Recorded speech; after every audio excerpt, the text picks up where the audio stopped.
시청자 여러분 안녕하십니까? VOA 뉴스투데이 시작합니다.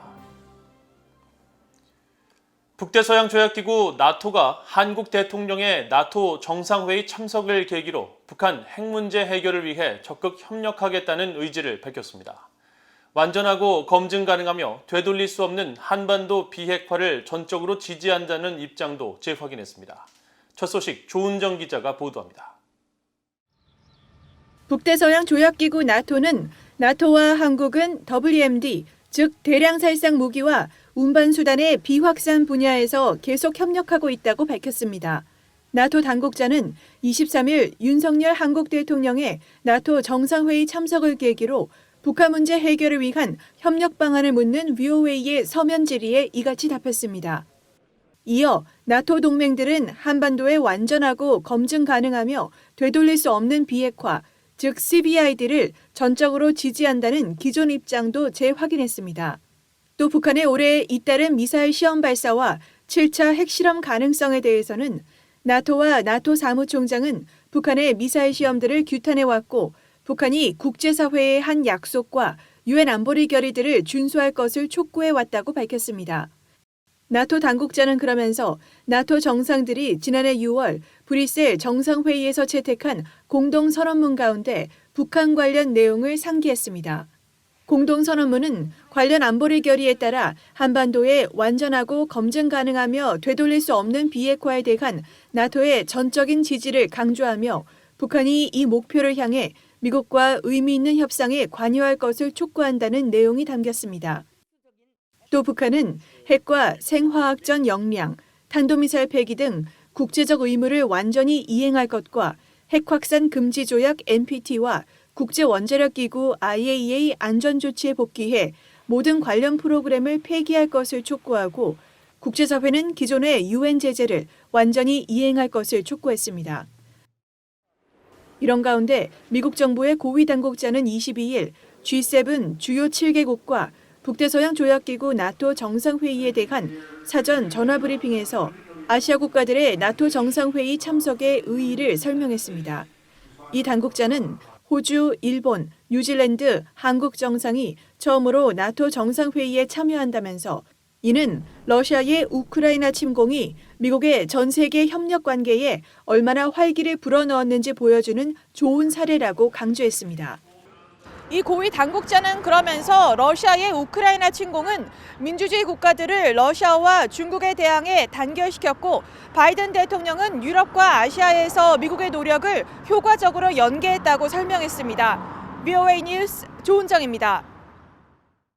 미국 국방부는 23일 북한이 최전방 부대 작전 임무를 추가하고 작전 계획을 수정하는 문제를 논의한 것으로 알려진 것과 관련해 북한의 위협을 분명히 인식하고 있다고 밝혔습니다. 마틴 메이너스 국방부 대변인은 23일 북한 당국의 신형 전술무기 전방 배치 관련 논의에 대한 VOA의 질문에 특정 무기나 정보 사안에 대해 언급하지 않을 것이라고 전제하면서 우리는 북한의 핵과 미사일 프로그램이 제기하는 위협에 대해 매우 분명히 해왔다며 이같이 밝혔습니다. 또 미국은 한국과 일본 그리고 미국 본토 방위에 대한 공약과 영내 평화와 안정을 수호하기 위한 공약도 매우 분명히 해왔다고 강조하고 우리는 한반도의 완전한 비핵화라는 공동 목표에 여전히 전념하고 있다고 밝혔습니다.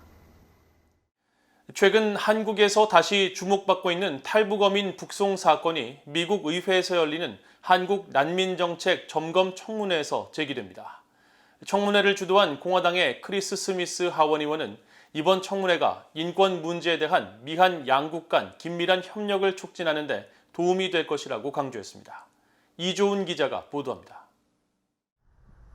미국 하원에서 한국 난민정책 점검 청문회를 주도하는 공화당의 크리스 스미스, 톰 렌토스 인권위원회 공동의장은 21일 VOA에 이번 청문회는 인권 문제에 대한 미한 양국 간 긴밀한 협력을 촉진하는 데 도움이 될 것이라고 밝혔습니다. 또 한국은 경제적, 문화적 리더십을 통해 세계 무대에서 소프트 파워를 발휘하는 가운데 이번 청문회는 억압적인 정권의 희생자 지원 등 핵심적 공동 관심사를 공유하는 두 동맹국이 인권 문제에 대한 인식을 높이고 더 긴밀한 협력을 촉진하는 데 도움이 될 것이라고 설명했습니다. 하원 내 초당적 코커스인 톰 렌토스 인권위원회 공동의장을 맡고 있는 스미스 의원은 그러나 지금까지 한국은 아시아 최초로 난민을 돕는 법을 제정했음에도 불구하고 현재 진정한 난민 망명 허가는 선진국 중 최하위권에 있다고 지적했습니다. 그러면서 새로 취임한 윤석열 대통령은 전 세계적으로 자유와 인권 증진에 더 중요한 역할을 하겠다는 다짐으로 임기를 시작했다면서 특히 문재인 정부로부터 비극적으로 버림받고 공산주의 폭정으로부터 탈출한 탈북민들에 대한 윤석열 대통령의 의지는 고무적이고 희망적이라고 밝혔습니다.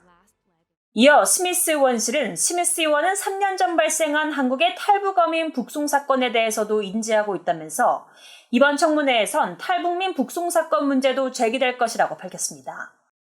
앞서 한국 문재인 정부는 지난 2019년 11월 동해 북방 한계선 NLL 이남 지역에서 납포된 뒤 한국의 망명 의사를 밝힌 북한 선원 2명을 조사한 후 이들이 동료 선원 16명을 살해한 흉악범으로 알려져 북한으로 추방했다고 밝혔습니다. 한국 정부는 당시 이들이 살인 등 중대한 비정치적 범죄자로 보호 대상이 아니며 한국 편입 시 국민의 생명과 안전 위협, 국제법상 난민으로도 인정할 수 없어 추방을 결정했다고 설명했지만 적법 절차 없이 이들을 북송해 생명권을 침해했다는 비판이 제기되었습니다. 이번 청문회에는 워싱턴 내 민간단체인 북한 자유연합의 수전 슐티 대표를 비롯해 한국공익법센터의 김종철 변호사, 전환기정의 워킹그룹 법률분석관인 신희석 박사, 인제대 일산백병원의 손문준 교수 등이 증인으로 출석합니다. 미국 의회의 이번 청문회는 톰 렌토스 인권위원회가 지난해 한국의 이른바 대북전당 금지법 청문회를 소집한 데 이어 열리는 한국 인권 정책에 대한 두 번째 청문회입니다. VA 뉴스 이존입니다.